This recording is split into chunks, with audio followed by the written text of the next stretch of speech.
मुस्लिम विरोधात वक्फ बिल कायदा संसदेमध्ये पास झाल्यानंतर असदुद्दीन ओवैसी MIM अध्यक्ष काय म्हणाले पहा।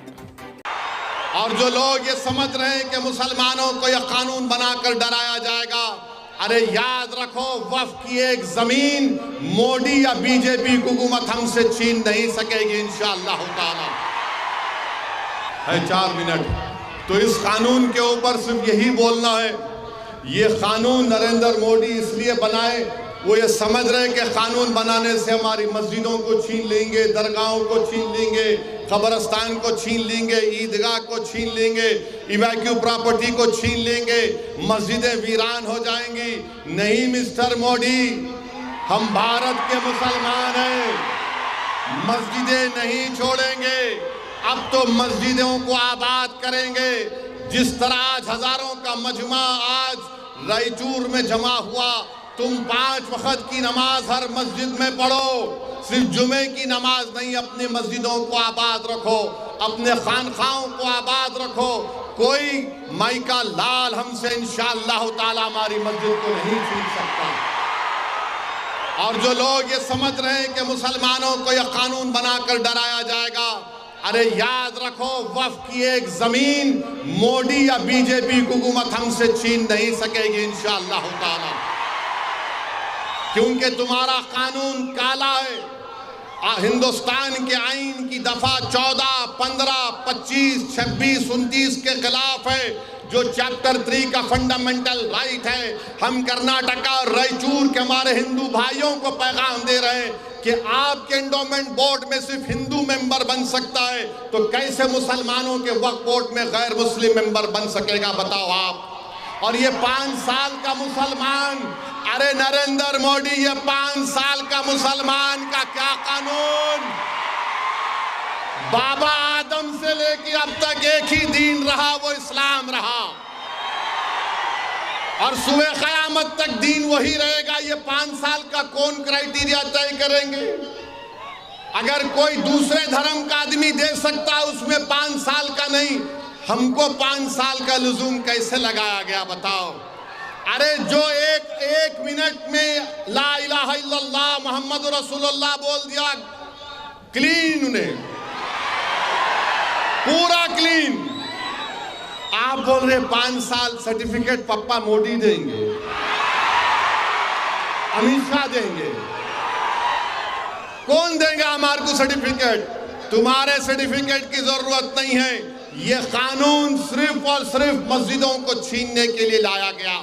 आपकी एक मीनार मस्जिद है रायचूर में, है ना, 500 साल पुरानी है। उस मस्जिद में ASI का भी रोल है, तो मोदी कानून ये बना दिए कि ASI मालिक होगा, वक्फ बोर्ड मालिक नहीं होगा।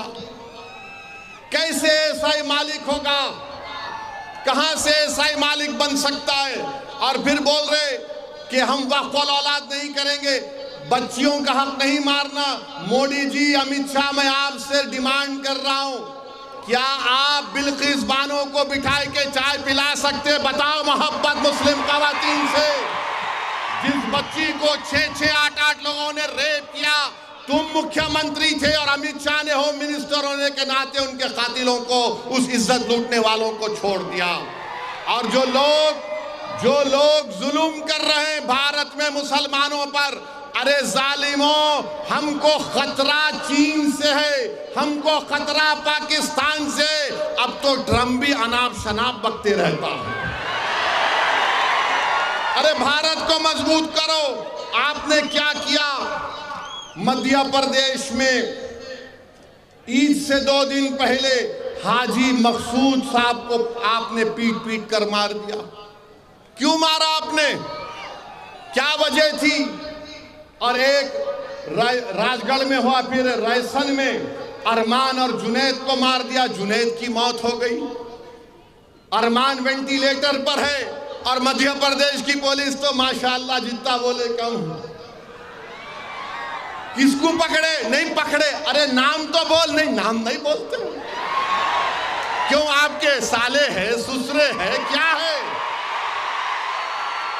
नाम बोलने से क्यों डर रहे? इतना शर्मा रहे क्यों? और फिर मध्य प्रदेश में आप देख लो, मध्य प्रदेश में 2017 में बजरंग दल के ध्रुव को पकड़ा गया, 16 अरेस्ट हुए। 2019 में बलराम सिंह को अरेस्ट किया गया इंडियन एक्सप्रेस। क्या हुआ इन लोगों को? और फिर दलितों पे जुल्म हो रहा। 24 जून 2025 को ओडिशा में 2 दलित भाई बुल्लू और बाबुल नायक को क्या जानवर लेके जा रहे थे, जानवर को रोककर उनको पीटा गया। 30 लोगों ने मारा, उनके सर के बाल मुंडा दिए, हाथों को बांध दिया, 1 किलोमीटर उनको रेंगने लगाया, घास उनके मुंह में डाली। अरे बीजेपी वालों, बेशर्मो, देखो ये दलितों पर जुल्म हो रहा है, ये तुम जुल्म कर रहे हो। अरे जाओ ना, चीन को भगाओ जो हमारी 2000 स्क्वायर किलोमीटर जमीन पे कब्जा करके बैठा है, वहां पर जाकर हिम्मत दिखाओ, हम भी तुम्हारे साथ आएंगे। मगर यहां दलितों को मार रहे और बड़ा नेक काम समझ रहे। मध्य प्रदेश में यहां पर हाजी मकसूद को मार दिया गया, जुनैद को मार दिया गया। क्या हो रहा है हमारे देश में? हम बीजेपी से बोलना चाह रहे, बाहर के दुश्मन को देखो। और ये जितने गांव रक्षक है, इतने बहादुर है, तो पहले इनको चीन के सामने फेंक दो, लड़कियां चल। अरे देश को बचाओ, देश की रक्षा करो, देश को खतरा है चीन से।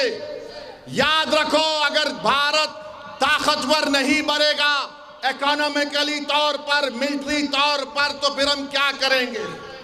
क्या करेंगे हम, बताओ? मगर ये समझ नहीं रहे हैं। बहरहाल मेरे अजीज दोस्तों और बुजुर्गों, मैं आपसे वादा कर रहा हूं, दोबारा रायचूर को आऊंगा, आप आएंगे ना सुनने? भड़काऊ भाषण सुनने आएंगे ना? अभी क्या है, मौलाना लोग बैठे हैं, पर्सनल लॉ बोर्ड का जलसा है, तो अदब के दायरे में रह के बोलना पड़ता है। जब मजलिस का जलसा है जो पार्टी का, आइए जब फुल टाइम T20 की बैटिंग करेंगे, तो आप इस वक्फ कानून के खिलाफ हैं। अपना सेल फोन की लाइट खोलो, पूरे सेल फोन की लाइट खोलो, ताकि कर्नाटका के बीजेपी को और दिल्ली की बीजेपी भी मालूम हो जाए कि हम वक्फ कानून को रद्द करते हैं, हम काले कानून को रद्द करते हैं।